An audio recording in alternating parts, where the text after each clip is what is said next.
right under our noses. In our homes, cities and towns, on our sofas and laps, a quiet invasion has been taking place. The cat is now officially the most popular pet in the Western world. In Britain alone, it's reckoned there are 12 million cats. A vast, softly purring army, which it seems we are utterly powerless to resist. And yet, for thousands of years, no creature has divided us quite like this one. Are they regal, or simply cold and remote? Devoted pets, or as irrepressibly wild as their big cousins? How am I to capture the essence of this puzzling creature, one that so many adore and so many others find deeply unsettling? To do that, I'm turning cat detective. Unravelling this feline enigma everywhere, from the magical tombs of ancient Egypt. How brilliant, it's all done by reflection. To a bizarre medieval cat festival in Belgium. From the cats who formed a Chicago rock band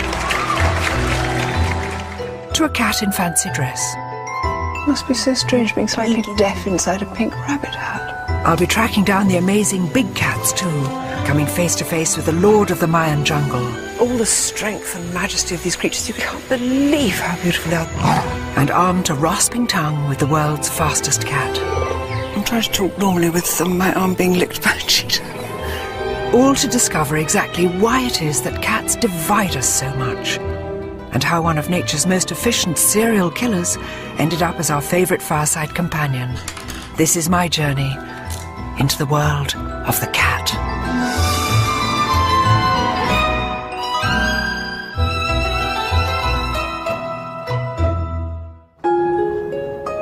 My journey begins here, at home, and it begins with a confession. We don't have a cat. Well, not anymore. For 18 years we had a gorgeous cat called the Bee. When he died, I missed him more than I could ever have imagined. I still think about him every day. We even gave him a little gravestone. People say that you choose a dog, but the cat chooses you. And people say that cats are aloof. Well, I don't know about that. All I know is that the Bee, our beloved cat, was much more than a pet. He was a friend. We loved him dearly. And, you know, I think he loved us dearly too. And yet, I wonder if I ever really knew the Bee, any more than I know the neighbourhood cats that now wander through our garden. Unlike dogs, so much of what cats do is secret and nocturnal, mysterious. It helps to explain why some people find them so disturbing, and why so many others find cats irresistible. But where does this deep divide spring from? First stop on my journey, a cat show in Milton Keynes, to find the true aficionados, the ones whose absolute faith in cats is beyond doubt.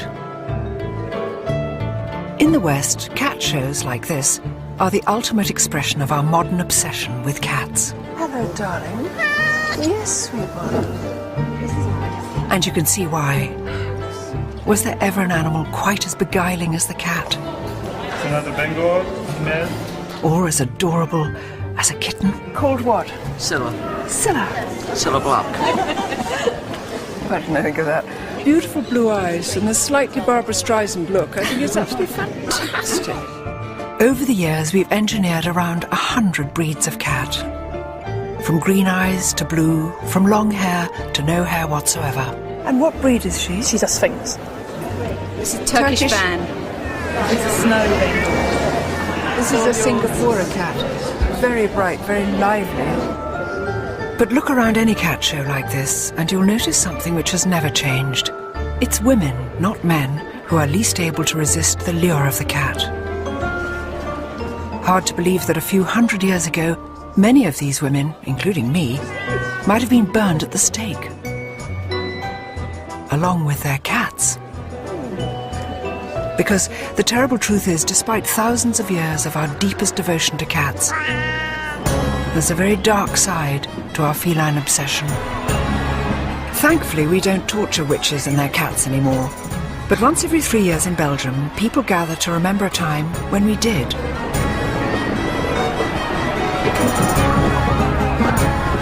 On a warm afternoon in the town of Ypres, their world-famous cat parade is now in full swing. It's all a bit surreal, yet so far at least, it seems pretty harmless. I can't resist joining in the fun.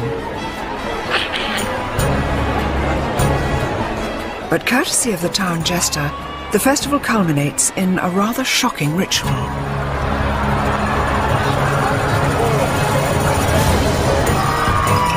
In Ypres 500 years ago, 9 lives wouldn't have been enough for even the sturdiest of cats.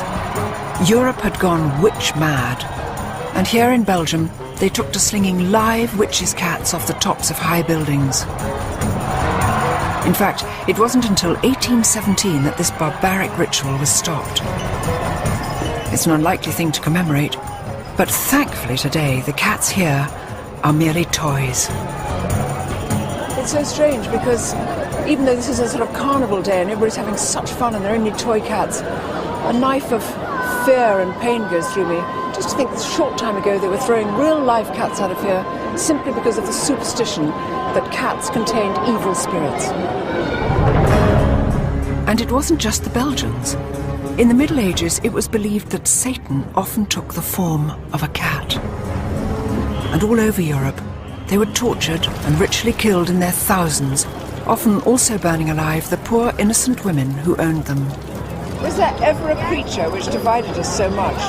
For 1,000 years we persecuted the cat as an agent of the devil, and yet nowadays we go all gooey over them in cat shows. For good or evil, we've long believed that cats have some sort of mysterious magical powers. But where on earth did that come from? Who owned the first cat? And when? And where?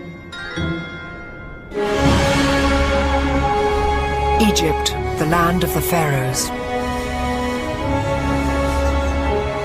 It was here 3,500 years ago that wild African cats first shimmied and sashayed their way into human company.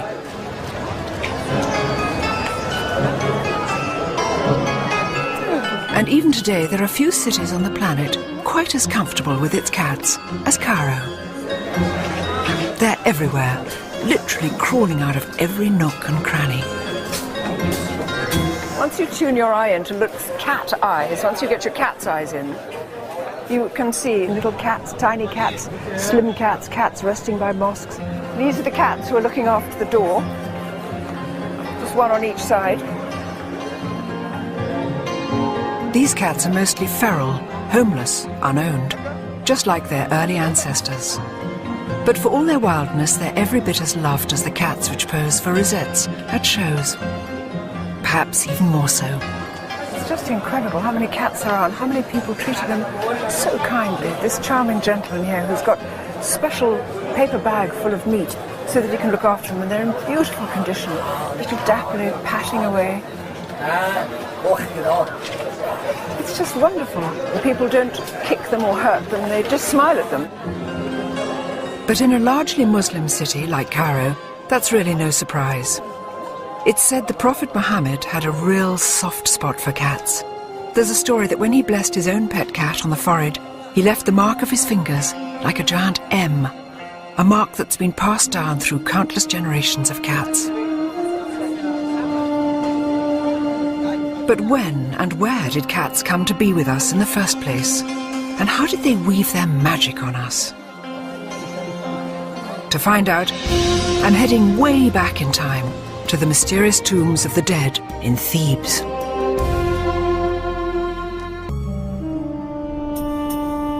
Before they came to live with us, cats foraged for their living in the blistering heat of the Sahara Desert.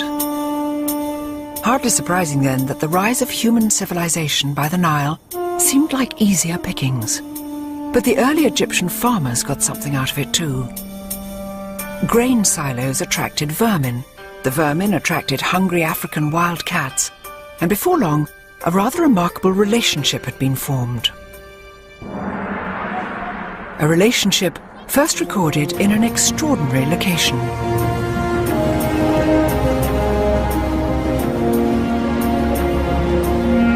400 miles to the south of Cairo, on the west bank of the River Nile, lies Thebes, the city of the dead.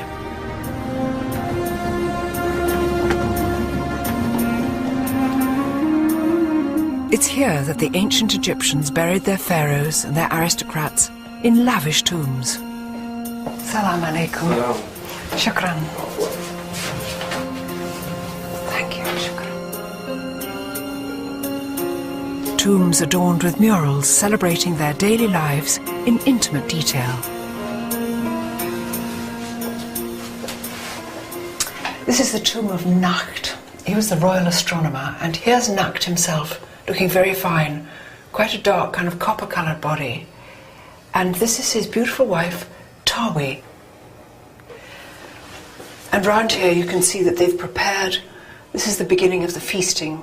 And here we can see them sitting at table, top part of the picture's gone, Nacht's lovely little brown feet, Tawi's little pale feet, and underneath Tawi's chair, the most adorable tabby cat eating a fish. Now in those days, cats always sat underneath women's chairs in all these tomb paintings. It's something to do with fertility and somehow links cats with women all the time. Tawi probably took a fish off the table and said, "Here, Oppus," just dropped it down. It's extraordinary. Here is evidence 3,500 years old, showing how these wild desert scavengers had quite cheerfully taken up lodgings right under our feet. Salam alaikum. Oh, nice to see you. Salam. Can I see the picture of the cat? Huh? Okay. Yeah? Thank you. Oh. I've been told that this tomb has more of the story. Oh, look. There's a light. I'm going to just creep in here.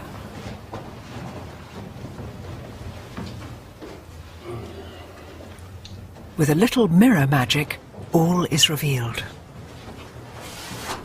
How brilliant. It's all done by reflection. Look at this. So this is a hunting scene. Now there's birds all flying up, chaps throwing sticks at them. And here's a gorgeous little cat. There is a story that the Egyptians used to use cats, maybe to flush out the birds, but they used to take them hunting with them. They've also seemed to have taken their tame rat with them, I don't know. Sometimes, of course, I think cats just take it upon themselves to follow human beings, so they might have just gone on his own accord. But I suspect that these might have been hunting cats. Who knows? It's not difficult to connect the cats in these ancient murals with the cats in our own back gardens. Predatory, solitary, yet at the same time affectionate and gentle. And it's not that hard to understand what happened next either. Maybe it was the big eyes or the mesmerizing way cats move, but the Egyptians very quickly elevated the cat from beloved pet to divine god. A goddess, in fact, naturally. With both a serene face and a frightening face.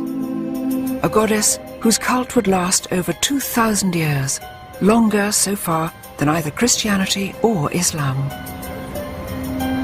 Today its worshippers are long gone, unless you count the ladies at cat shows. But here in the Egyptian Museum in Cairo, I can still see the evidence of this mighty feline goddess with two faces. This is the lioness goddess Sekhmet, and she is sort of the scarier side of cat divinities. And she's supposed to be powerful, she protects women, and she, of course, brings warfare and plague, if she so chooses. And she's got a Uraeus snake on her forehead. So that could kill? Yes, that would sort of be a don't mess with me kind of thing. Yes. And right now she's wearing his nice sheath dress and sitting down and being beautiful, but of course the implicit in it is because she is a lioness, she can strike out and kill. And does she have an alter ego? Yes, her alter ego is much nicer and calmer, sort of the cat goddess in a tamer way, and that's Bastet. Bastet, the cat goddess. Statuesque, sublime, the quintessential cat. Bastet was the symbol of love and beauty and music and basically self-indulgence, as you would expect from a cat. So this is the kind of goddess a lot of people would be having in their house shrines. But look at these ones up here. These are just exquisite. They're fabulous. They're terribly lifelike. I've seen cats looking just like that. Do you like cats? I do like cats. I'm allergic to them, but I like them. In ancient Egypt, pet cats were adored. Whenever one died, the entire family would shave their heads in mourning. But not all cats were pets. There were other cats, bred to be offered to Bastet in the hope of earning her blessing. Unfortunately, to do that, they had to be dead. When they went to the temple of Bastet, they made offerings of mummified cats. And the idea was that because a cat was taking the message, the god would pay much more attention to it. And were these tame cats or cats around the temple? How did they get the cats for the mumming? They probably bred them in catteries, and you would have just thousands and thousands of cats there. We have x-rayed them, so you get a sense of what's inside. And it's really quite surprising. Look at that. What is a bit awful about this particular one is the neck has been broken because they couldn't always wait for cats to die. So we have some cat mummies where their heads have been bashed in or they're being strangled. Little cat. That one's an interesting one because... oh my God, what is it? Well, you can see it's a jumble. When they didn't have enough cats, they would just gather up a few bones and mummify that and make it look beautiful, like a cat should be. So that's... Extraordinary. This is sort of cat hamburger, if that doesn't sound too frightful. Do you know what I mean? It's just sort of chopped up and made into a shape. That's very accurate, though, and it certainly looks that way. What's the Egyptian word for cat? Meow. It really is. It sounds familiar, doesn't it? The cat with two faces. Cats as angels and cats as demons. Egypt is the home of the original prototype cat, the Mao, and whatever shape or pattern your pet cat is, it's descended from this ancient line of stripy tabby. In Egypt, the land where cats first walked amongst us, there are many who love them, but there are also others who are out to destroy them. Although in some countries Maos can fetch well over £1,000 a kitten, here in Cairo they still run wild in the streets. Unfortunately, some government officials think the only way to control them is by shooting and poisoning them. From a house in the Cairo suburbs, Maged Abdelrazek is on a mission to rescue them. Oh, now look, this must be one of the newest arrivals. Yes, this is our newest guest, Ida. Ida, how old is she? Yes, I do. She's about 7 weeks old. Ida. 7 weeks old? Yes. And she was found? She was found by a lady when she was about 5 days old, and I had to take care of her. You did this yourself? You fed her, what, with a little pen dropper? Yes, like about 6 or 7 times a day. Well, she's triumphant. She's quite got a little fat tummy. She's overfed now. But tell me, what makes a Mao cat? The Mao cats are the only naturally spotted cats. With striped legs? Yes, that's right. Yes, so they're half a leopard correct. and half a tiger? Yes, it's a little tiger. Can take her home. Little You want to adopt Ida. her? I do, like anything. I hope the Egyptian government finds a better way to look after these beautiful Mao cats. After all, this was the land where we first welcomed and then worshipped this strange, paradoxical creature. 3,500 years later, are we any less torn and divided by this humble beast? Is there anywhere that still accords cats the same adoration as Bastet? Or still harbours fears about their monstrous powers? To find out, I'm travelling to the other side of the world, to the country where the cat is very definitely the queen bee. For an animal that sleeps up to 20 hours a day, it's truly amazing the fuss cats have caused. We've bowed before them as gods, we've treated them as devils. Surely in the 21st century, those strange beliefs must be a thing of the past. Well, not quite. On the face of it, Tokyo is one of the world's most high-speed, high-tech cities. But look in virtually any shop or restaurant and you'll find the ancient spirit of Bastet, a little Japanese cat that's so famous it's been exported all over the world. Maneki Neko, the lucky cat, has one paw raised to beckon in good fortune. So for most Japanese, cats are lucky. In fact, they're now so besotted with the real thing, the demand for pet cats here is one of the fastest growing in the world. I've recruited local cat lover Mary Corbett to help me explore a city where the feline obsession knows no bounds and where no self-respecting cat should be caught naked.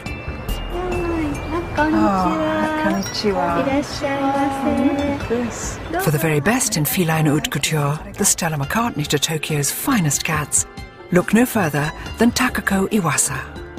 Takako, look at this. Most cats in most places look overdressed wearing a collar and a bell, but not here. welcome. For Takako the cat tailor, cats aren't just lucky, they're the objects of adoration. Takako, where do you get your inspiration from now for making, for instance, I see some extraordinary things. I see little cows' heads here and kind of frogs. わからないんですけど、この右方向の上の宇宙からインスピレーションがやってくるんですよ。 She's not sure, but she received something on the right side of her brain and it seems to come from outer space. May we see some of your beautiful clothes on a cat? This handsome, rather long-suffering Scottish foldier is Kotaro, clothes hanger for all Takako's boy cat costumes. Yay. Oh, you look fine, darling. You look quite unlike a cat. He's taken his hat off. Rather like some Tom Kitten. He doesn't have to take his clothes off. One of her most popular outfits is a frog. Good cat. Oh, darling, good cat. God, he's turning into a mouse now. I wonder what this can do to a cat frog. Mouse cat. Oh, you look beautiful. We must never laugh at them, but look how fine he looks. He looks so beautiful. 似合うでしょ? But who can resist a smile when the lovely Prin, short for princess, models her tiara? ちゃんと頭に乗せてくれるんです。 Yeah, she doesn't know another cat that can wear a crown No. without securing it in place. I never knew a cat would tolerate clothes. And I think Prin is remarkable, don't you think? Yes. Tranquil and very beautiful. Good girl. Must be so strange being slightly deaf inside a pink rabbit hat. It's hard to imagine the wild street cats of Cairo dressed like this. And yet in both cities, cats are revered like nowhere else. Lucky Cat, Maneki Neko, like a modern Bastet, is everywhere, bringing blessings to the Japanese. And if you look closely, you'll notice a distinct similarity with another strangely familiar cat. Oh, look, Mary, Hello Kitty. Everybody knows Hello Kitty, and she's been chosen as the new poster girl for Visit Japan campaign. Oh, look, little kitty like this, with its own little kitty bag. And Maneki Kitty? Maneki Kitty, with the good luck. Yes, taking in the good luck. Fishy Kitty. Oh, Strange, though. beanbag? Beanbags? Beanbag. Yes. Oh, look, in a kimono kitty. Gosh, it's everywhere, isn't it? And look at all these up here. Hello Kitty, everything. Just toys and little purses, exercise books, pencils, pots, things, stuff, earrings, dangly bits. For children of all ages. The strange thing is, something's going wrong with me because I really want this stuff now. I've actually got quite a lot of thousands of... And Hello Kitty's just the beginning. Thanks to the Lucky Cat, Maneki Neko, Japan is filled with the positive energy of cuddly, happy pussycat characters. Cat toys, cat robots, cat cartoons. And is he based on Maneki Neko? Yes, I understand he was inspired by the Maneki Neko, so he brings good fortune. But much as it looks like a cartoon character, the real Maneki Neko is not a toy. Its roots are powerful and old, the stuff of samurai lords and storms. And it's a story which starts here in a quiet little Tokyo suburb, setting for the serene and entirely unexpected Zen Buddhist temple of Gotokuji.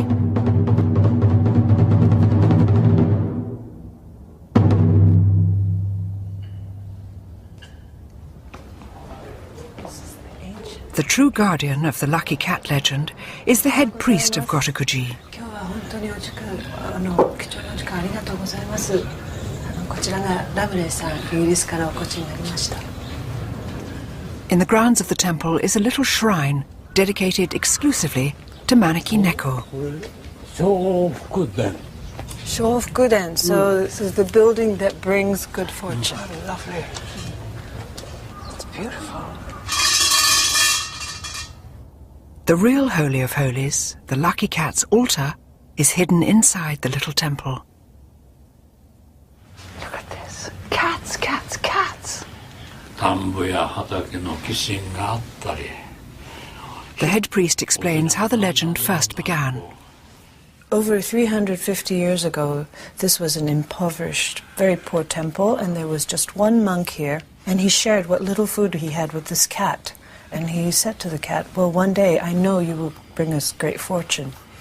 One day he heard a lot of noise outside the gate, and the cat was there beckoning these lords who were riding by on their horses. The Lord followed the cat's beckoning, and just as they came in, lightning struck the tree that they had been under. So they would have been killed?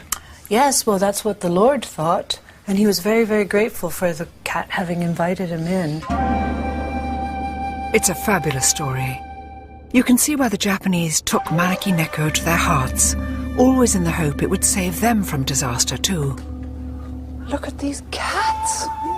From all over Japan, pilgrims travel here to seek the blessing of the lucky cat. So many, and some are big and some are tiny. True devotees see the cat almost as a tiny incarnation of the Buddha, a kind of mini-god, really. So worshippers would purchase these cats, and then they would pray that they may meet good people in their lives. When their wishes come true, they will bring the cat back to the temple and offer thanks. So these cats have performed great things So all for the this, families. all good news, all happy wishes. All happy wishes.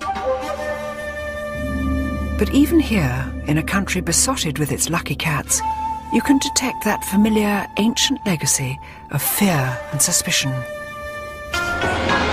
Take the bullet train out of Tokyo and you enter an older, more traditional Japan, where sinister legends live on.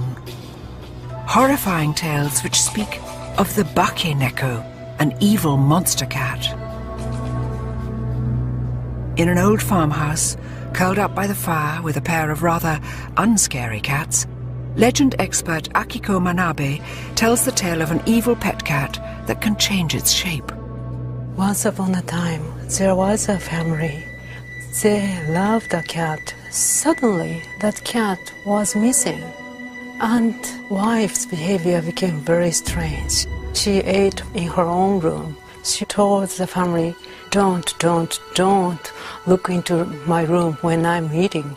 But the husband peeked into her room. She was eating the dead mice, dead birds, dead fish. When the wife turned her face to the husband, her face became the face of the cat. It turned out the cat had killed her and ate her up and pretended to be the wife. How awful. Can you imagine being that husband looking through and it's like, and it looks like a cat. And you think it's your wife and it's got a cat face. Is it always women? Cats turn into women? Most of the cases are women, because the people think women are more cruel than men. Catty. Yeah.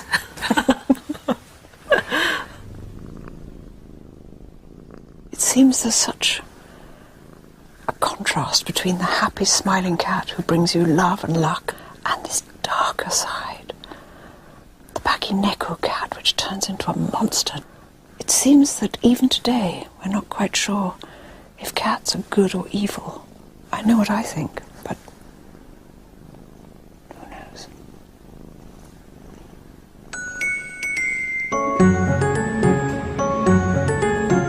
Back in the West today, cats are so spoiled, it's easy to forget what a rotten time they've had of it in the past, and what ridiculous superstitions we've linked to them.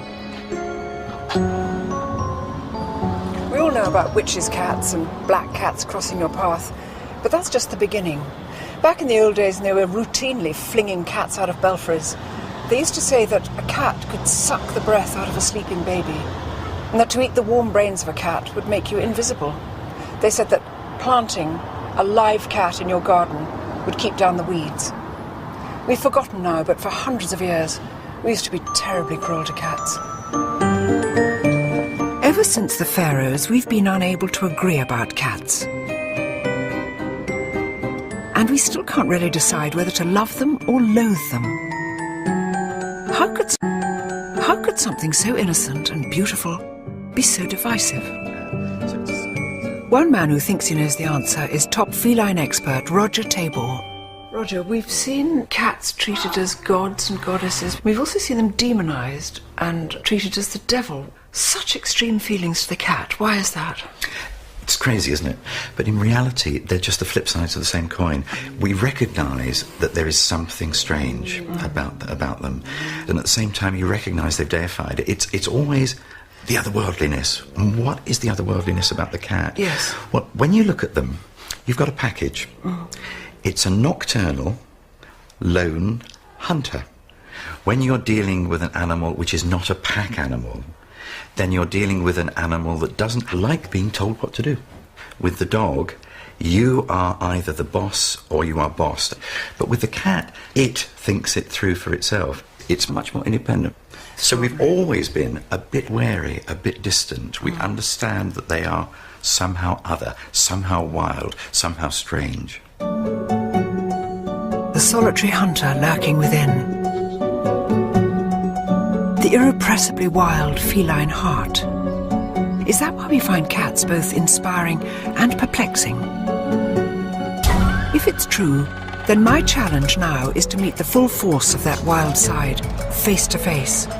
Hidden deep in the jungles of Central America lives the ultimate mysterious solitary feline. Just like the cats of Egypt, Europe and Japan, the mighty jaguar both transfixed and terrified an ancient civilization. Unfortunately, this great cat is paying the ultimate price for our fear. Rollover Labradors and rollover Cocker Spaniels. In the 21st century, the cat is the new top dog. Globally, there are now over 200 million of them living in our homes. And yet, on this journey, I've learned just how deeply cats divide us. It seems it's their solitary nature which is to blame. But is this the same spirit our cats still share with their wild cousins? The Mayan jungle in the heart of Central America is home to the world's most elusive big cat, the ultimate solitary hunter. Centuries before the arrival of the domestic cat, the Mayans worshipped the jaguar with the self-same mixture of fear and adoration. But actually finding one is a serious challenge. If anyone can help me, it's Mexico's top jaguar conservationist, Gerardo Ceballos. Before we begin scouring the jungle for this mysterious beast, Gerardo's brought me to an ancient ruined city to get a bird's eye view of the enormity of our task. So this is one of the largest ones. Look at that. It's immense. It's huge area. It's probably the second largest in the Mayan world. Calakmul, once a metropolis of 50,000 people, flourished for over 500 years. By 900 AD, this civilization had collapsed, and with it the cult of the jaguar, as the Mayans abandoned their cities for good. So, Gerardo, tell me about the cultural connection between the Mayan people and the jaguar. Well, in Mayan mythology, jaguars were very powerful spirit living in the forest that could cause you damage. On the one hand, they hate the jaguar because it's killing their cattle and their goats, but on the other hand, they really respect it. It's a mixture of like a mystical respect, but also a lot of fear to the jaguar. They must have been extraordinarily elusive to see, because somebody said that seeing a jaguar is like seeing vapor, like a mist. You're staring at it, exactly. And you don't know if you're seeing a jaguar. Respect and fear. It sounds so familiar. That same ancient response to the cat, mirrored here with America's top jungle predator. Wow! Look at this. Very impressive. So everything is like probably 1.5 million hectares covered by forest. But you can't see, apart from these ancient pyramid sort of buildings, there's not another There is building not a single person inside here. in 360 degrees, all the way around, nothing. Nothing.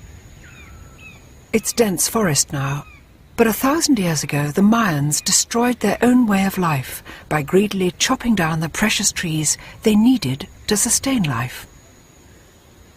God, this must have been strange, a treeless metropolis. Exactly.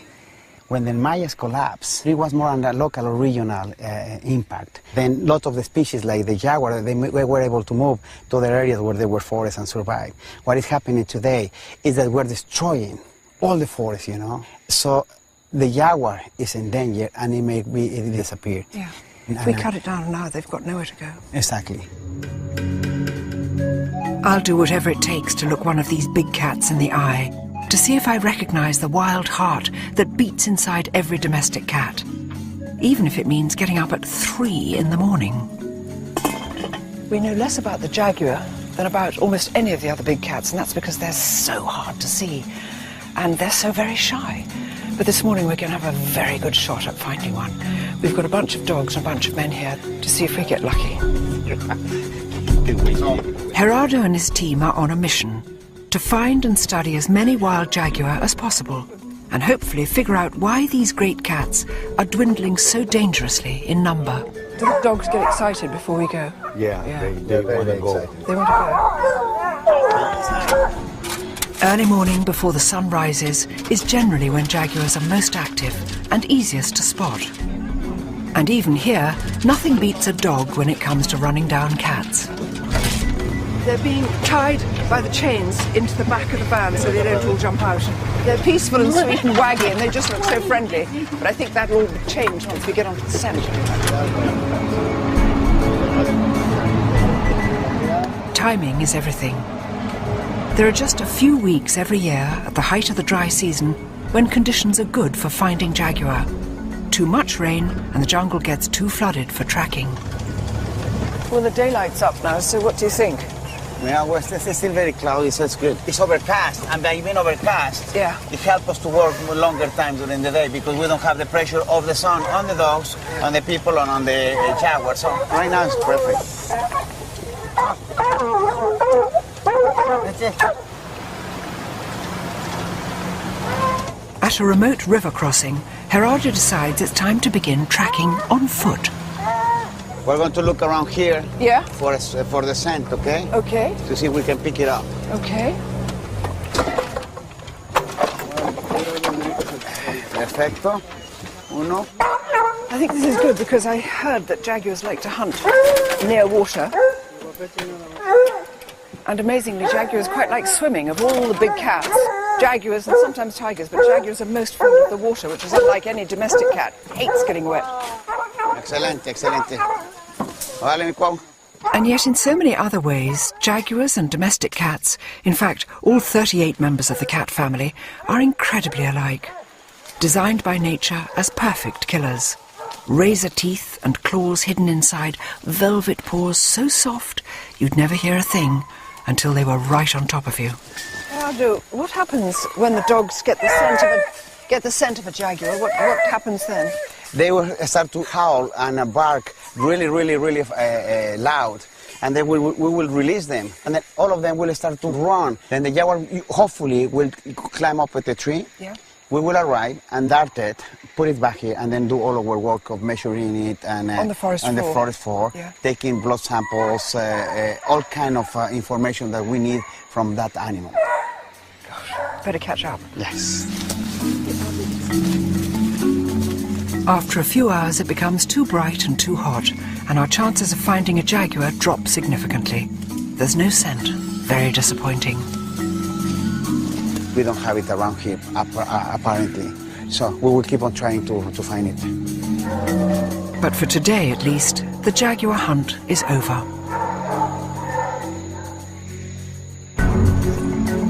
Next morning, we're up again at the crack of dawn, followed by several hours tracking through the forest. But still, nothing. I'm starting to think jaguars really are just misty vapours, a feeling not helped by some very unseasonal rains, which fall every single day. Gerardo, this is supposed to be the dry season. Is this climate change? Because it shouldn't be as wet as this now, should it? No, we have some unusual rains. It's not actually typical to have any rain. After several days of searching, I'm still no nearer my first jaguar. It seems my luck has run out. I just can't believe it. This is supposed to be the dry season, and it's turned out to be the rainiest of rainy seasons. And we've been going out with the dogs and tracking and waiting and looking and doing every possible thing you can think of. Didn't appear. Not one sign, not one sniff. So we're just going to have to call it a day. Feels strangely like England. It's Mexico.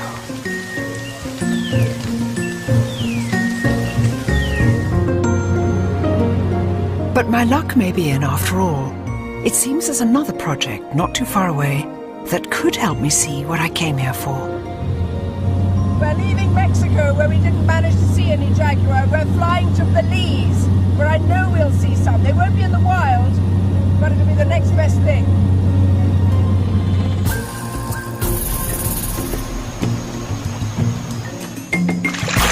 100 miles as the parrot flies, in another part of the same Mayan jungle, is Bowden Creek Ecological Preserve.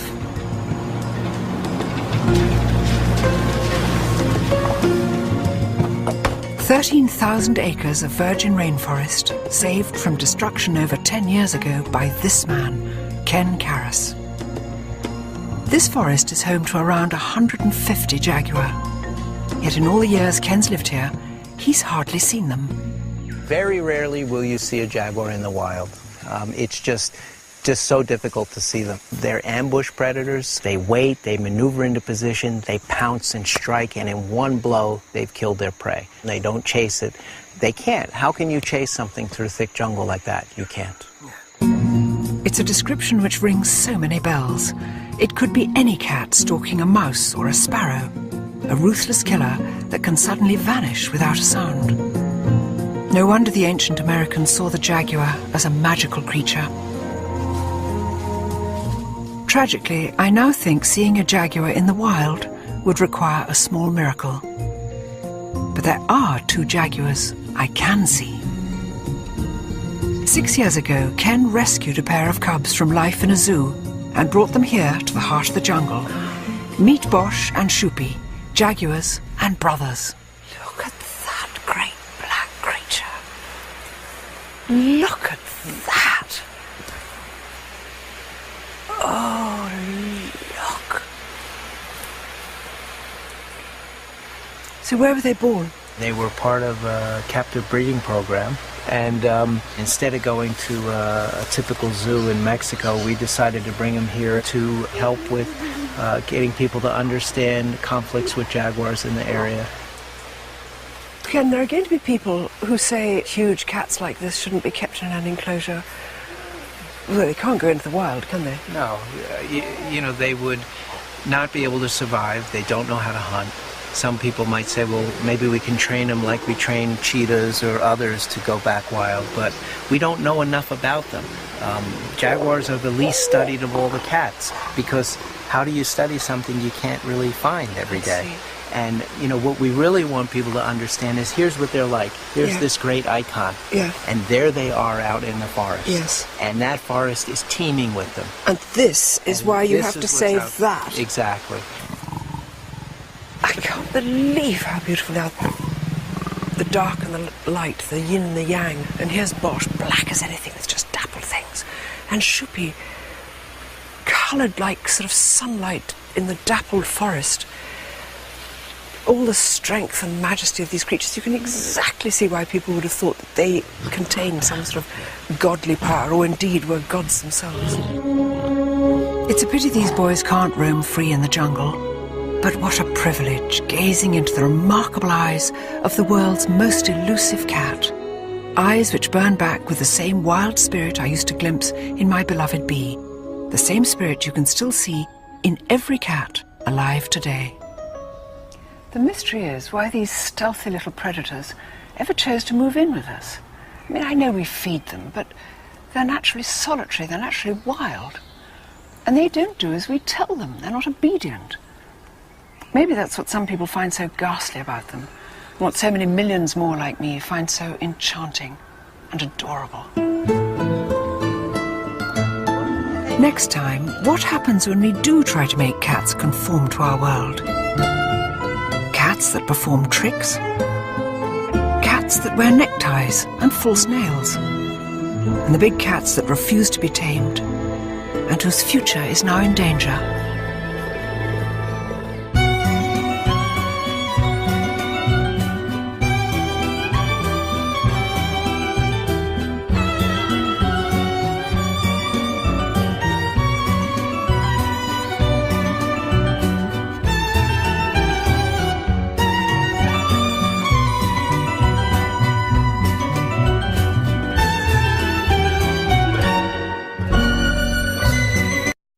There are more pet cats in the world than ever before.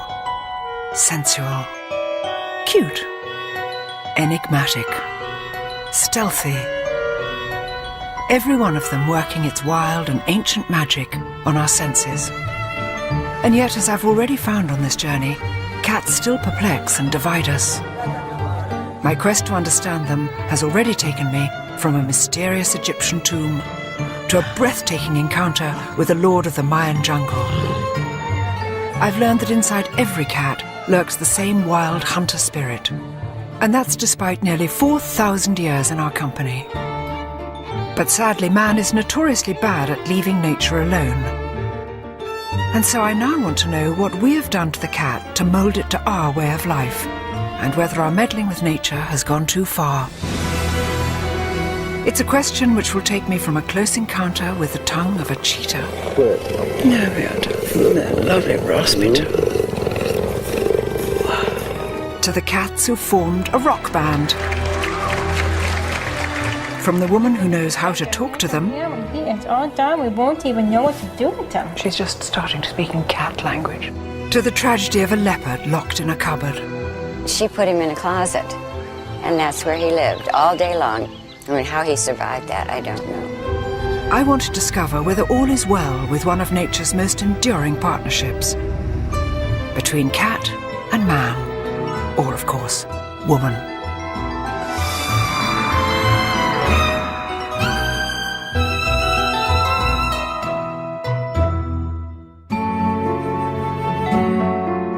If you stop to think for a moment, it's incredible that cats live with us at all.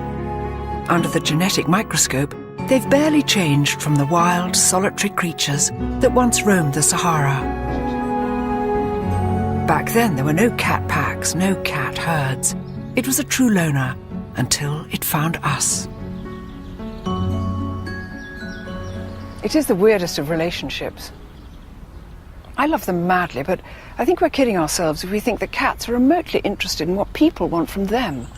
Millions of us own them, but they're not really ours. After all, they don't really need us. They could look after themselves if they had to. But that doesn't mean we've stopped trying to master them, which begs the question, would a cat ever take orders from a mere human? To answer that, I'm in Chicago on a bitter winter's day. It's been said that cats are far too smart to do the dumb tricks we get dogs to do. But whoever said that hadn't been to see one of Chicago's oddest cabaret turns, a circus performed entirely by cats. It looks as though preparations for today's show are already well underway. For the record, I usually have little time for performing animals, any more than I have for zoos or wild animals in captivity. But a cat circus intrigues me. Cats are so famously uncooperative.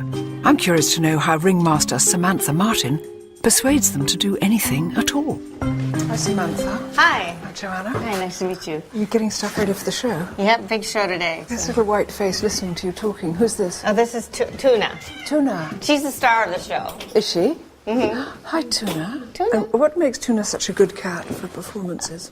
She's very consistent. She has no fear issues whatsoever. Where some of the other cats, Some days they perform, sometimes they don't. It's free will. We open up the cage. If they don't come out, that means they don't want to come out. So we close the cage, we move on to the next trick. But Tuna always wants to... She rang the bell. I'm sorry, that was the cat ringing the bell. Tuna, will you ring the bell? Yes, she's like, attention, attention, come on. Here, Tuna, go back to your light. That's quiet. Tuna, she's just switched the light on. Sweet cat. Oh, Tuna is brilliant. She really is. How do you get a cat to do what you want it to do? I can see you're giving her small rewards. But it's a lot of it has to do definitely with a special treat. You can train a cat to do just about anything you can train a dog to do. But then where a dog will just be like, I don't care if I only have 2 breaths left. Whatever you want from me, I'll give to you. And cats are like, I don't think so. Dogs will work for love, where cats work more for, they want a payoff. They want to see the contract up front. They're hard negotiators. Are they your pets as well as your performers? Oh, absolutely. The cats all live with me. I'm not going to say how many cats I have, but I show I'm single. I'm going to stay that way. Do you think Mr. Wright is waking up there, Mr. Cat Wright? Somehow I'm doubtful, because not one guy has asked me out after the show. And I wear this sexy cat outfit. Come on. When they said cat circus, I didn't know what to expect. Certainly nothing as much fun as this. And the slight dangerous quality of will they, won't they. Very exciting. Can't wait for this afternoon's performance.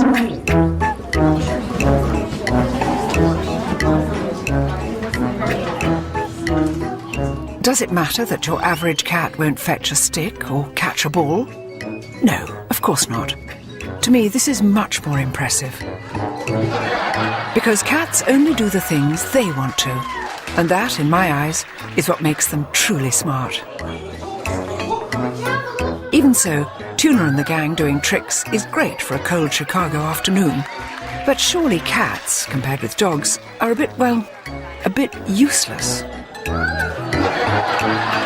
After all, nobody ever saw a cat bring down an armed robber or guide a blind person across the street. So what do cats do for us? Well, we now know that cats do have an extraordinary power to help those in need. And all they have to be is themselves.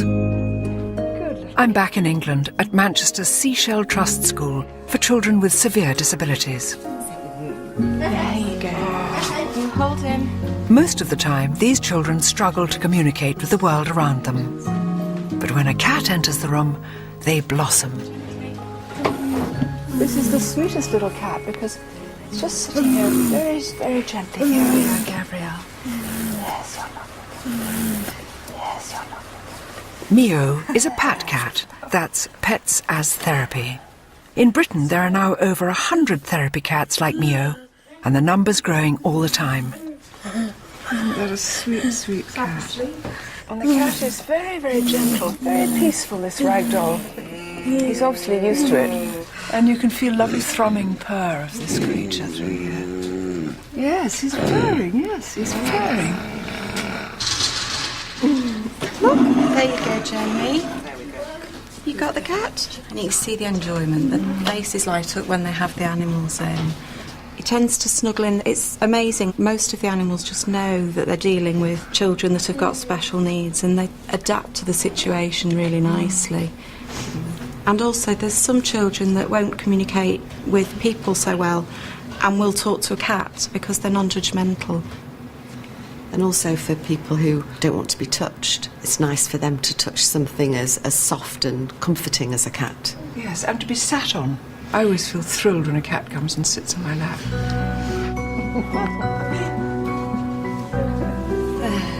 How about that? It's deeply moving to see how the warmth and softness of a cat can stir such pleasure in these children. That's lovely. Thank you.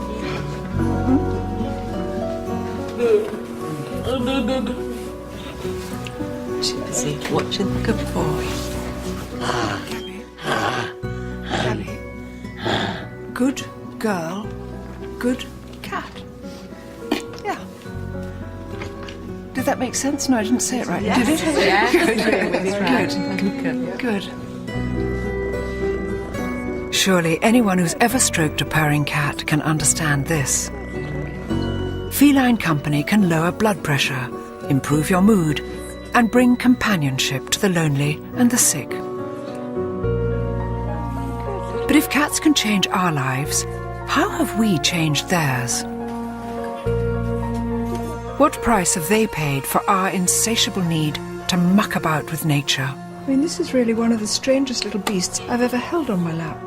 Instead of us trying to redesign the cat, perhaps we should try to understand how and why nature designed them in the first place. So with my whiskers, if I had whiskers as well, I'd be fantastic.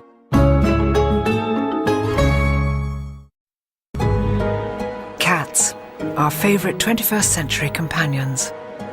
But keeping a cat as personal stress buster is quite a recent thing. For thousands of years, we used them almost exclusively for one job, and one job only: pest controller. And for that, they were supremely designed by nature as one of the world's most efficient killing machines. What is it that makes a cat a triumph of evolutionary engineering?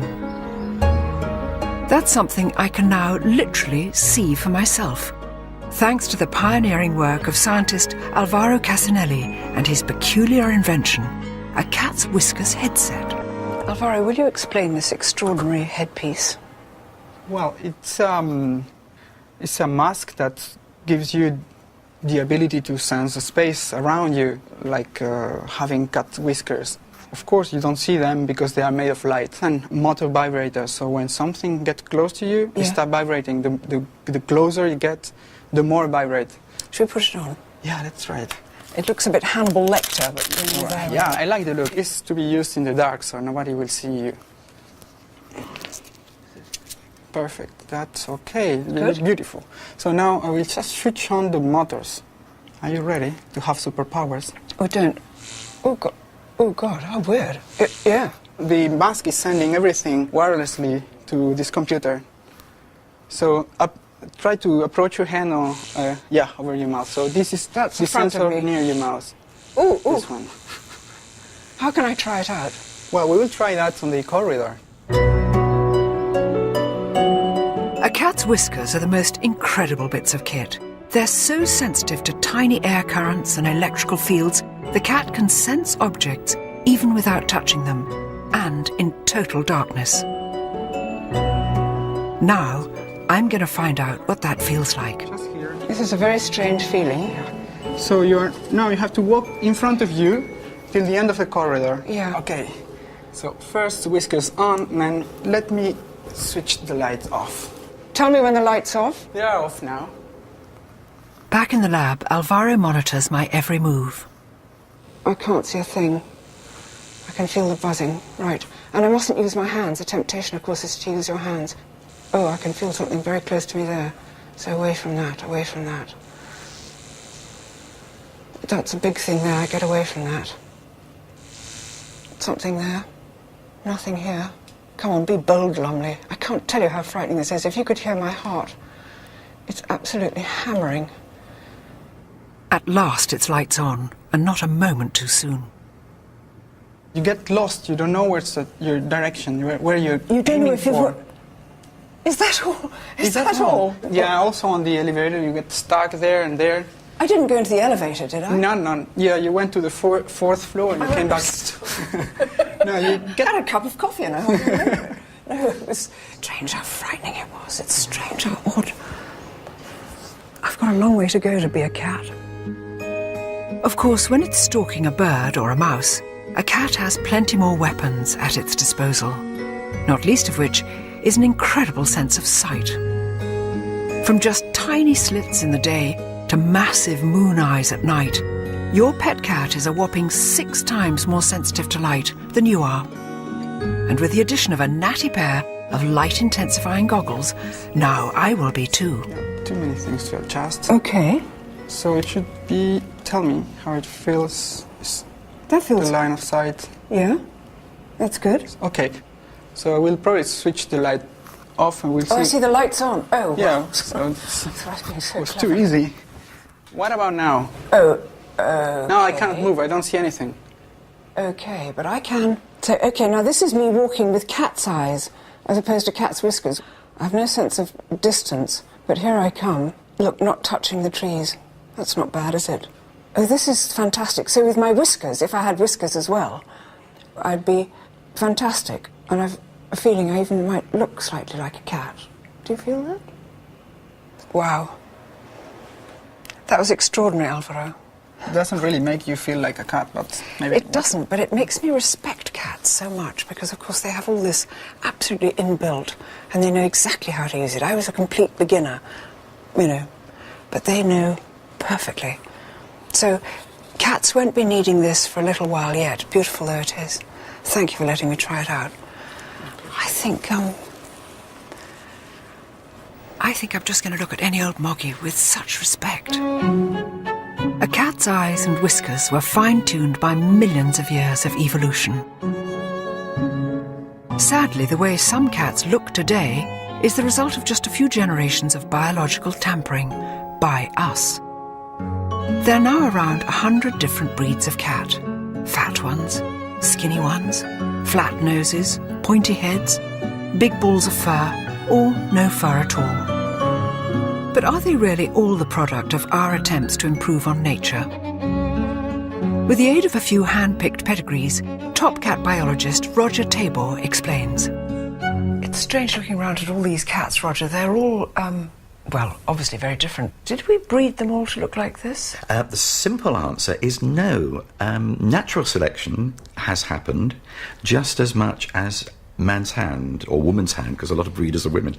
For example, in a hot climate, you will find, by and large, lighter cats, slimmer cats with shorter coats. When you move away to the chillier north, there's this whole group of really heavy-built, long-hair cats that evolved. And then some of them, of course, we've changed ourselves. But in a funny way, they're all roughly the same size. And yet dogs, when I think of things like a Chihuahua and a Great Dane, why is there such a difference in the size of dogs and really not so much in the size of cats? Dogs are different because through the centuries, dogs were selected for jobs. Yeah. So you had big dogs doing big jobs and little dogs going for yappy down holes and things as opposed to ripping things apart. With cats, there has not been this selection pressure by us to get the animal working. Because all we really wanted them to do was to look after our grain, didn't we? Absolutely. Mice and rats was our cat target. And they come as one size, so as long as the cat can get them. Do that. And therefore, actual positive breeding in the way that we do it now is very recent. We've been doing it to dogs for centuries, and now cats are fast catching up. By playing mix and match with genetics, we're designing ever more exotic shapes and sizes. But how far are we prepared to go?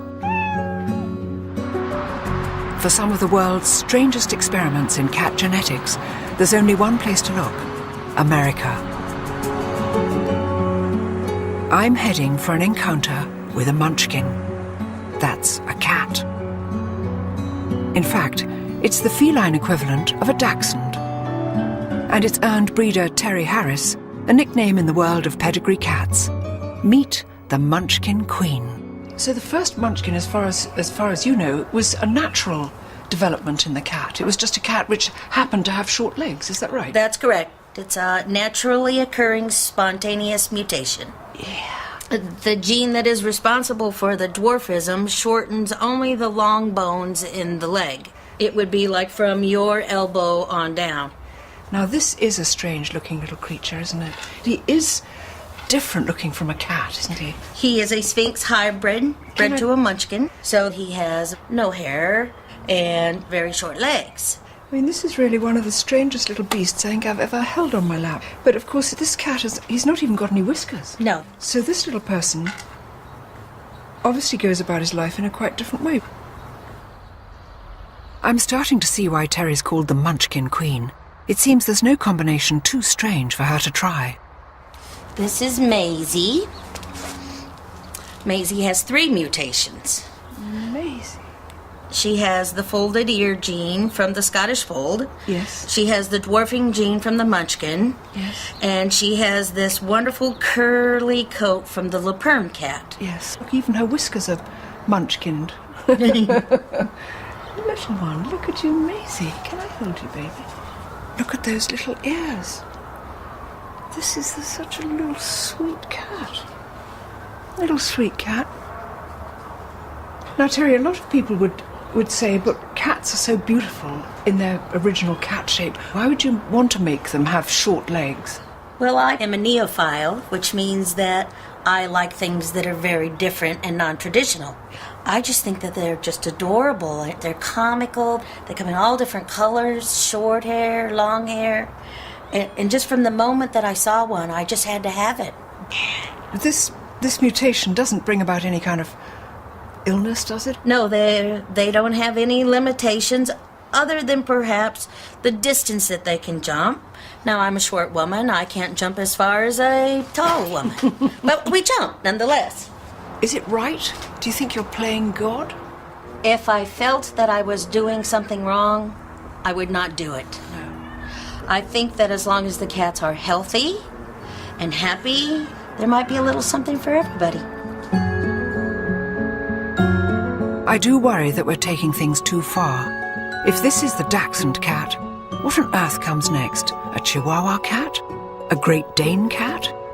Is nature's work so unsatisfactory that we must constantly meddle with it?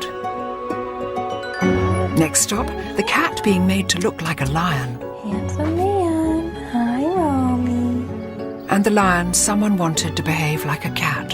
Just living in a basement. Living in the basement. People are extraordinary.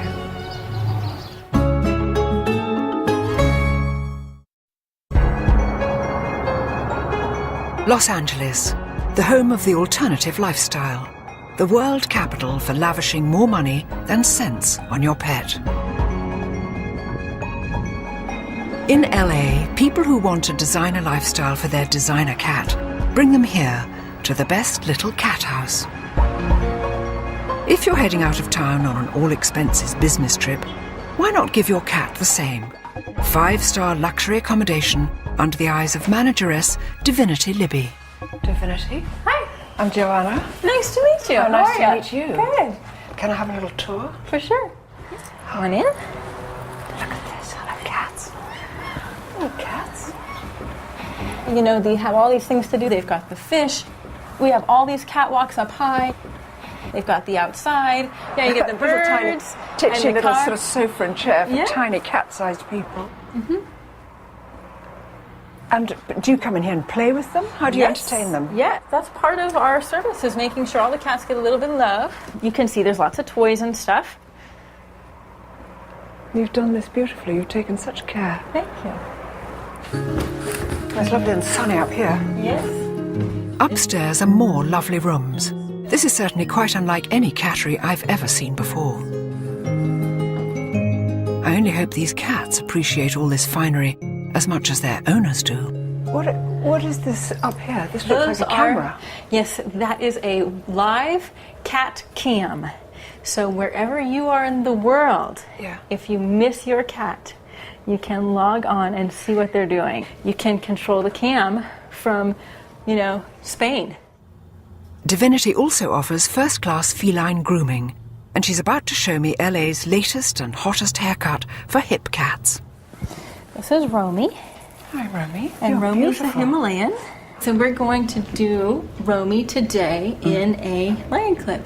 And he's going to be such a handsome man when he is all done. We won't even know what to do with him. She's just starting to speak in cat language. Gosh, I wonder if I had such a beautiful cat, Divinity, I wouldn't have a clipping on this. Would you? I think that coat looks absolutely sublime. Personally, if it was my cat, I would leave him like this. But some people, they're highly, highly allergic to their cats, and that's the only way they can tolerate living with them. Maybe they shouldn't have cats if they can't cope with them. Oh, man. If Romy could speak, I'm sure he wouldn't be begging to have his handsome coat shorn off. So there's your little lion tail coming out, yeah? Look at that tail, darling. That's the cut. Oh, my goodness, I'm crying. He's so handsome, isn't he? Yes, he's so handsome. No. So when they're all done, they get a little grooming spray to make them smell wonderful and fresh. And the boys get a little bow tie, and the girls get a little bow. And since Romy's the little man, we're just going to put this right on him. At least hair can grow back. Unfortunately, some people take much more radical steps to alter their cats. You know, some people get their cats declawed. You don't believe in that, do you? It's illegal in England. It's I know they do they're it trying quite to make it illegal here. We actually, for a lot of our clients, put on soft paws. Do you know what that is? No. They come in fashion colors. So this would just slip on like that, and you glue it on. You glue it on? Mm-hmm. Just a drop of glue in the bottom. Then it doesn't. It doesn't scratch. Right. Do you think we've gone mad? No, but do you, Divinity? Because these are semi-wild animals in a funny way. You know, it's a lot of people otherwise would declaw them or give them away. Or give them away. You see, we don't like animals that don't fit into our way of life, do we? Right. See? And I think that's what happens to people, and they go, I've got a cat, I didn't like the hair on it, I didn't like the claws on it, I didn't like the way it did this or that, so I've had all that changed. I've modified the cat. Right. I think people are very strange. I've always loved the independence of cats. Surely it's that which makes them unique. Sadly today, it seems that independence is the very thing some cat owners would like to eliminate by turning them into accessories. And there are people for whom a domestic cat has not been enough. People whose quest for a flashy status symbol means going bigger and better, whatever the price. Hidden deep in the Californian hills is a rescue sanctuary for the big cats that people mistakenly thought would make good pets. Lions, tigers, sadly misplaced beasts, living out their days behind bars. It's run by a woman associated more with wings than claws, actress Tippi Hedren, the star of Hitchcock's terrifying film The Birds. For the last 30 years, Tippi has devoted her all to rescuing these poor beasts from abuse and neglect. Hi, Patrick. This is a very beautiful animal. He's a liger. His father was a lion and his mother a tigress. And he's beautiful. The hybrid grows to be, a great deal larger than either the lion or the tiger. How extraordinary. Yes. You beautiful thing. He is immense. The problem is that there are so many of these big cats born in captivity to be sold as pets. It's in the tens of thousands across the United States. It's permitted in the United States? There are 20 states that have no laws whatsoever. And you can purchase this adorable, darling little cub, and, by the time it's 7 months old, it's destroying your house and taking a good chunk out of you. They're trying to make a house kitten out of it. Yes. It never works. No. Nobody can keep a tame tiger at home. They will never be tame. Tippi's sanctuary is home to 83 big cats that have never learned how to survive in the wild. And every one of them comes with a tragic story. Will you look at this for a lion? If he wasn't blinking, you'd think he was muerto. He looks completely out of it. Leo? That's adorable. That is very, very attractive. Leo was living in a basement with a family, and they had children. And so no going outside for anything, just living in a basement? Living in the basement. People are extraordinary. This beautiful black leopard was purchased in Texas for $6,000. And as he grew, he was scratching the ladies' satin sofas and chewing her Jimmy Choo's shoes. So she put him in a closet, and that's where he lived all day long. And finally, they brought him in a zippered clothes bag in the trunk of their car. I mean, how he survived that, I don't know. It must be very difficult to know when to draw the line, because you must want to rescue every animal in need, but you've got a limited amount of space and a limited amount of money. Limited amount of money. Yeah, what do you do? It's so huge that I can't even think about how we do it. People say, how do you do this? How do you manage this whole thing? Because it's emotional, it's maddening, it's frustrating, it's a constant worry. It's 24/7. Yeah, it is 24/7, 365. Even celebrity pets are not immune. When a certain superstar's mansion hit the rocks, These two beautiful tigers ended up here without a single cent of support money, or apparently even a phone call to see how they are. There are some terribly sad stories which have brought these creatures here, but Yes, now that indeed. they are here, this is truly a sanctuary. It's a kind of Garden of Eden you've made for them here. Yes, and it's a lot of work and a real labor of love. And I love these animals more than my next breath, but they're not pets. No, that's true. They're wild. Yeah. And you can't take that out of them. Man really can be very poor at knowing how to live with nature. And yet we do have this ancient compulsion to share our homes with animals. I'm visiting a cat rescue sanctuary in South London to discover what happens when that compulsion gets out of hand. This has expanded so much since I was last here. It's actually twice the size. It's twice the size. This was next. For the past 30 years, my old friend and ex-top model, Celia Hammond, has made it her mission to help cats in need. Yeah. Hello. So, and these are what? This is all today's intake for surgery, various, nutrients and various other options. Quite a lot to get through today. Do you get pedigree cats in here as well? As unwanted, we often get pedigrees, but particularly Persians, because people can't be bothered to groom them. They buy them as little cuddly babies, and then when they grow up and need to be groomed, they get fed up with it. So they come in here completely knotted, or their legs knotted together. They can hardly walk, some of them. People don't realise how much work they are. Celia's sanctuary can house up to 400 animals at any one time. As well as a neutering programme, Celia aims to rehome as many unwanted cats as possible. I find them completely bewitching, and walking past the cages and there's little level eyes staring out. You think I better just take some of these home. Well, this is wonderful. I'm weakening. Are you really weakening? I am. Many of Celia's rescues are strays or abandoned cats. But we're now on a different kind of mission. Sometimes the problem lies with cat lovers who simply don't know when to say no. There is such a thing as too many cats. Where it's real hard work to try to persuade people to get their pets neutered. Some people say, I don't care what happens to other people's animals. All I know is I want my cat to have kittens. But they're making the situation worse when there's so many animals being put to sleep every day. How can it be right to bring more into the world than when there's no homes for what's here already?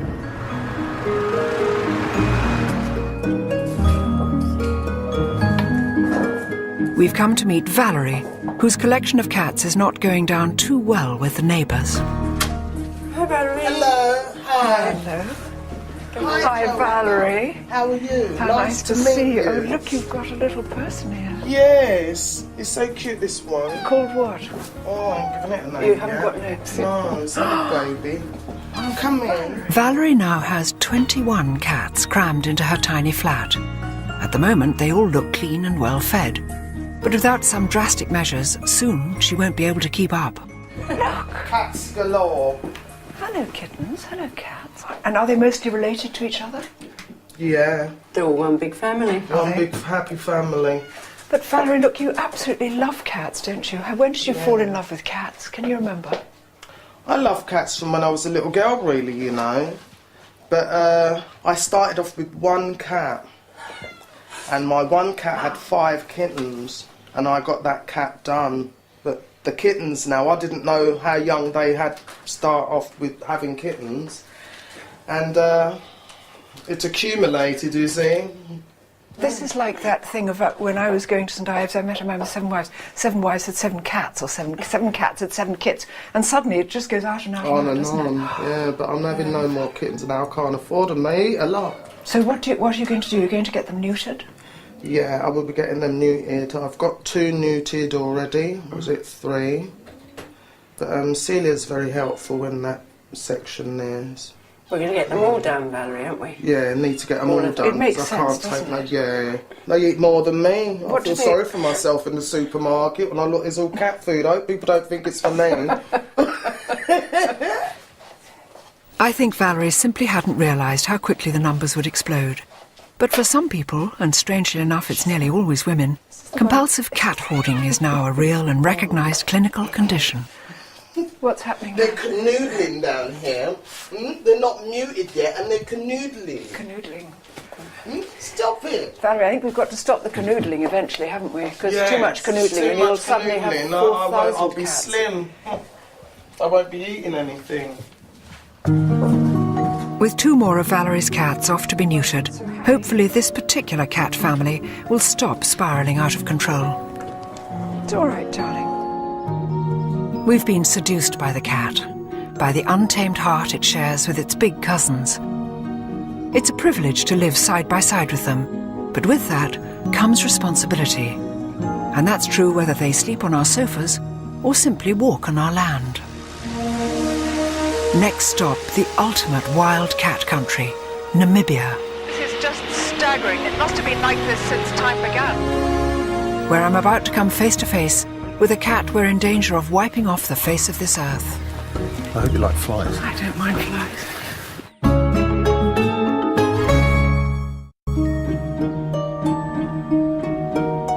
Quietly, cleanly, and with great poise and self-assurance, the cat has overtaken the dog as our favourite companion.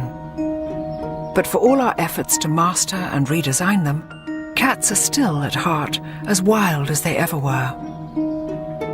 When you compare them with their larger cousins, you recognise the same predatory instincts that we watch with fascination in our back gardens. The big difference is, our response to these cats all too often comes from the end of a gun. But why? For one cat especially, the presence of humans is pushing it to the brink of extinction. 3,000 cheetahs, that's a quarter of the world's remaining cheetah population, live right here on the open plains of Namibia. This country is the front line in a battle to save them. And local conservationist Dave Houghton is a true veteran of the fight. I'm heading skyward with Dave to get a clearer picture of the thing that's brought man and cat into bitter conflict, the land itself. This is just staggering, the size of this plain. It must have been like this since time began, really, do you think? Yeah, this is country that big cats have been in for millions of years. And then man came along and parceled it up into little blocks for farms. And you get the inevitable human-wildlife conflict. And who's winning? I'm afraid it's man at the moment, but we are making big inroads into trying to get that balance right. Beautiful, then. Beautiful. Dave is the head honcho of AfriCat, a charity that's fighting to save cheetahs from trigger-happy farmers. Rather than shooting or poisoning a predatory cat, farmers can call Dave to trap it and bring it here, to AfriCat's 10,000 acres of protected bush. AfriCat now feeds and cares for 84 rescued cheetahs that would otherwise have been killed.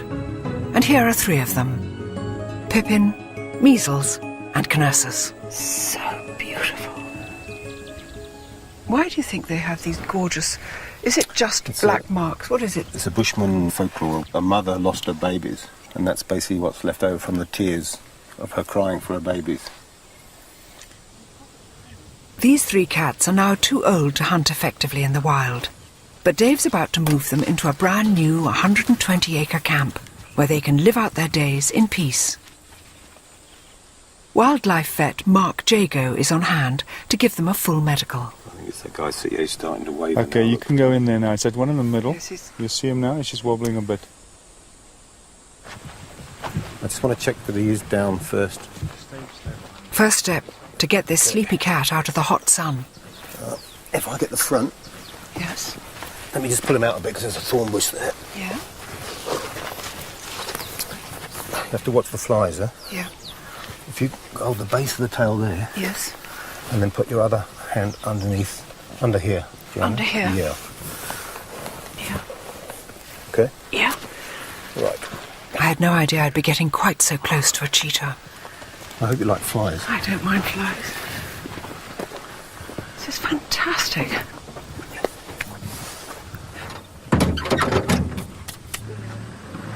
Next, we head off to the clinic for a full health check. We're going to start here with the eyes. check the eyes out, make sure there's no injury, anything like that. And you can see how the pupils are incredibly clear. 100%. Right. To make myself useful, I've agreed to some heavy-duty grooming. I thought I knew how to detangle cat fur, but this is different. Golly, some of these are pretty much in, aren't they? Yeah. What do? You scrag them out? You No, walk no, on no, like a no, butcher. just, like that. Oh, I see. It's funny how quickly you feel completely at home. You think I'm just combing a cheetah's tail here, just scragging out the dead flies and the burrs. I've only ever seen these things on film, you know. I think respect is the first word that comes to mind for these creatures, isn't it? Whenever possible, Africat releases rescued cheetahs well away from the farms where they were captured. But sometimes the young, the infirm, or in this case, the elderly, become too dependent on us to survive on their own in the wild. Which is such a shame. Well, tell me, an animal like this, which does 80 miles an hour, how can it ever live a natural life in captivity? It can't, can it? So you can keep it groomed and healthy and alive and everything, but it wouldn't be living like a cheetah. No, I think it's something we've got to recognise. That, you know, as much as we try and improve the conditions in captivity, what we really are working towards is looking at the animals healthy, happy, and conserved in the wild. Yeah. Because that's where they should be. It's reassuring to know there are projects like this. But it's depressing to encounter yet one more example of mankind's inability to live and let live, especially where cats are concerned. Oh, phew. Once our 3 patients have recovered from their drugs, it's time to release them into their new enclosure. Me? Yeah. Dave's wife, Carla, lends a hand. Just gently stick your fingers in the hole. Are we ready? Yeah. Ready? Hang on. I normally just put my fingers half in the hole because then you get a bit of leverage. Yeah. Okay? Okay, go. It came out of that like sort of rocket.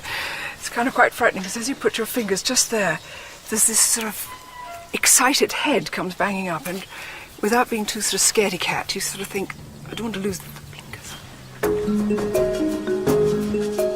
Too old to hunt they may be, but now Pippin, Measles and Knersus will have plenty of space and protection from the gun.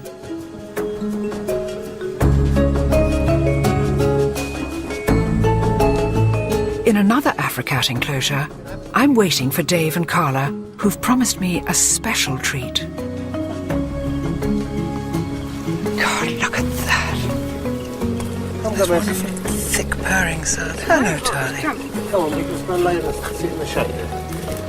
Come on. Pugsley and Gomez, rescued as tiny cubs when their mother was killed by a farmer. There was no choice but to rear these 2 stunning creatures by hand, which has made them pretty much as tame as a cheetah is ever likely to be. There's my boy. Yes. There's a good boy. Look at your eyes. They're huge, aren't they? Where? No, we are. They're lovely raspy too.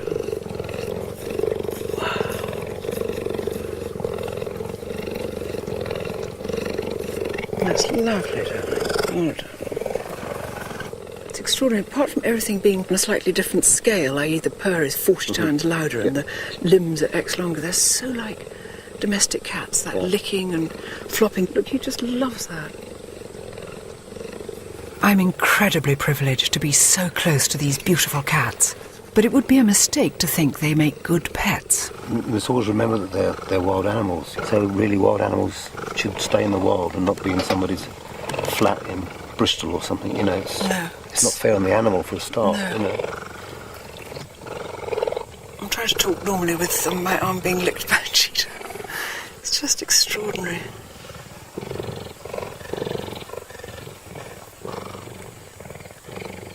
This is so good of them to come and... well, there we are. Just like a cat. But to do that graceful thing of welcoming a stranger was very nice. I've seen and held and been licked by so many cats on this journey. This cat is so much bigger, But in a way, it's no different from any of them. The throbbing purr, soft fur, needle-sharp teeth, the faraway look in the eyes, and the calm that comes from the presence of something so free and untamed, just like our cats back home.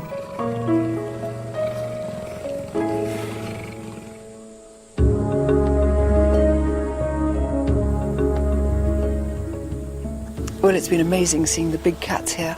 Utterly, utterly thrilling. And it just seems to me that we seem to have made our peace with domestic cats. They've come down out of the wild and we know exactly how to live with them. We love them dearly and they love us. We haven't quite managed that with the wild cats. With the big cats, we've got to do that to conserve them. After all this was theirs before it was ours. So we've got to learn how to share it, I think. Hopefully the Namibian cheetahs will survive. Their domestic cousins, meanwhile, are in no such danger. What a fascinating journey in their company. From an Egyptian tomb to cats with short legs, cats dressed as mice, cats thrown off tall buildings, cats simply too gorgeous to resist, and cats in the Mayan jungles of Belize. All the cats I've met have shown the same wonderful sense of independence. And I think to truly love these animals, you've got to appreciate the wildness in them. That free spirit which still burns so bright after nearly 4,000 years in our company. And more than anything else, it's the untamed heart that bewitches me. Makes me proud to be a cat woman.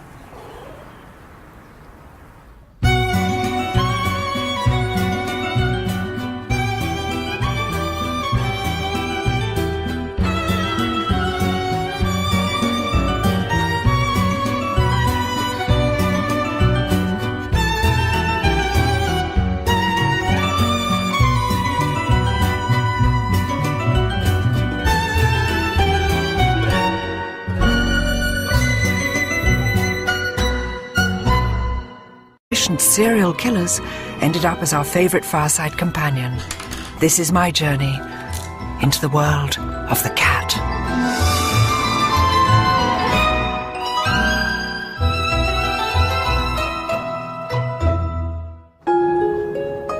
My journey begins here at home, and it begins with a confession.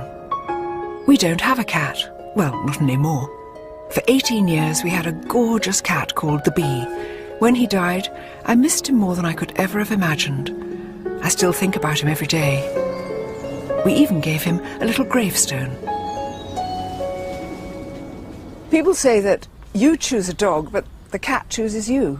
And people say that cats are aloof.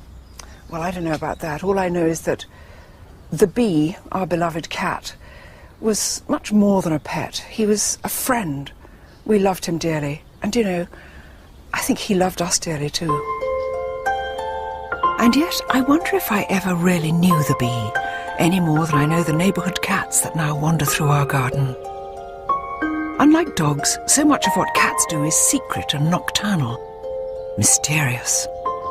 It helps to explain why some people find them so disturbing, and why so many others find cats irresistible. But where does this deep divide spring from? First stop on my journey, a cat show in Milton Keynes, to find the true aficionados, the ones whose absolute faith in cats is beyond doubt. In the West, cat shows like this are the ultimate expression of our modern obsession with cats. Hello, darling. Yes, sweetheart. In a rather shocking ritual.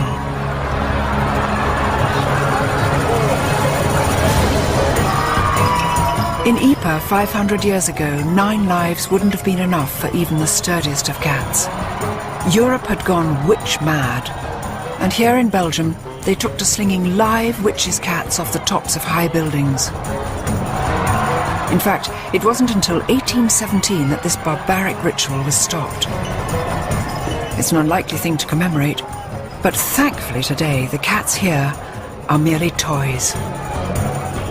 It's so strange because even though this is a sort of carnival day and everybody's having such fun and they're only toy cats, a knife of fear and pain goes through me just to think that a short time ago they were throwing real live cats out of here simply because of the superstition that cats contained evil spirits.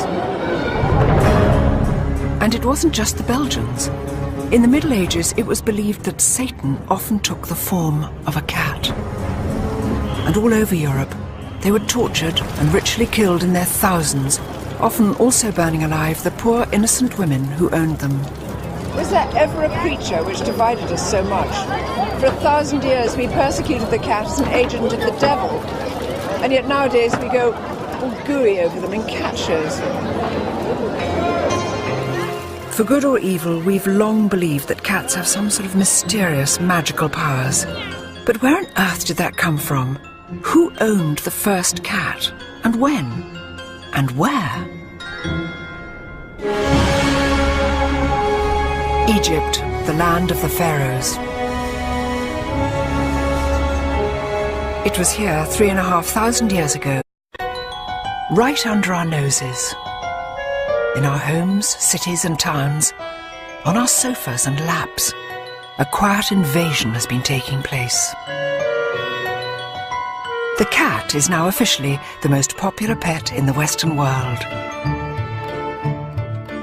In Britain alone, it's reckoned there are 12 million cats. A vast, softly purring army, which it seems we are utterly powerless to resist. And yet, for thousands of years, no creature has divided us quite like this one. Are they regal, or simply cold and remote? Devoted pets, or as irrepressibly wild as their big cousins? How am I to capture the essence of this puzzling creature, one that so many adore, and so many others find deeply unsettling? To do that, I'm turning cat detective.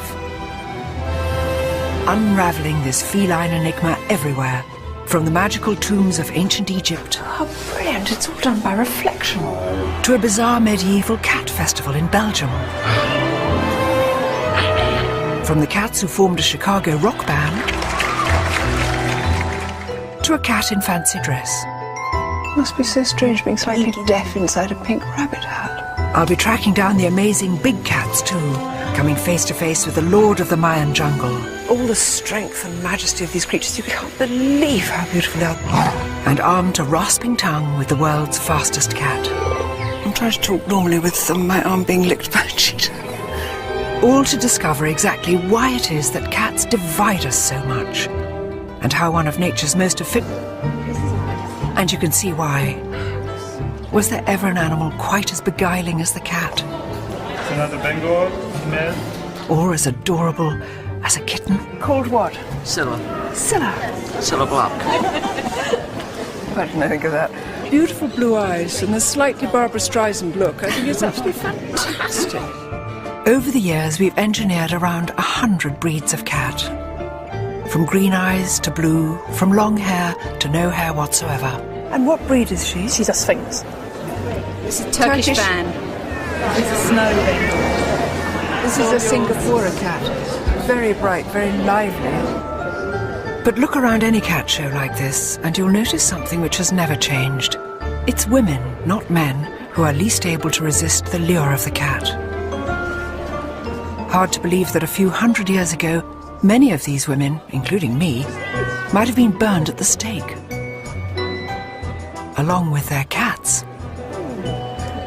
Because the terrible truth is, despite thousands of years of our deepest devotion to cats, there's a very dark side to our feline obsession. Thankfully, we don't torture witches and their cats anymore. But once every 3 years in Belgium, people gather to remember a time when we did.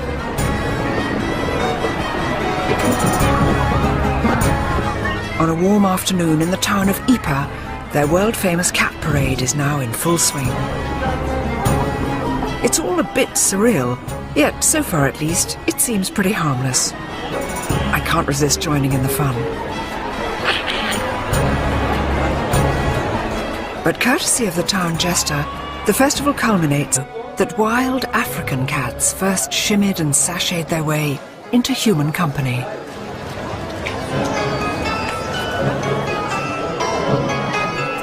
And even today, there are few cities on the planet quite as comfortable with its cats as Cairo. They're everywhere, literally crawling out of every nook and cranny.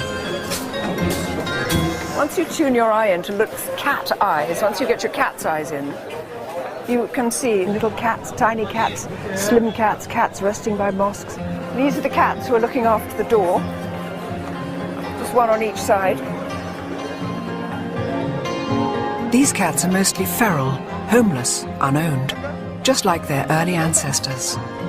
But for all their wildness, they're every bit as loved as the cats which pose for rosettes at shows. Perhaps even more so. It's just incredible how many cats there are and how many people treated them so kindly. This charming gentleman here who's got a special paper bag full of meat so that he can look after them, and they're in beautiful condition, little dapperly patting away. It's just wonderful. The people don't kick them or hurt them, they just smile at them. But in a largely Muslim city like Cairo, that's really no surprise. It's said the Prophet Muhammad had a real soft spot for cats. There's a story that when he blessed his own pet cat on the forehead, he left the mark of his fingers like a giant M, a mark that's been passed down through countless generations of cats. But when and where did cats come to be with us in the first place? And how did they weave their magic on us? To find out, I'm heading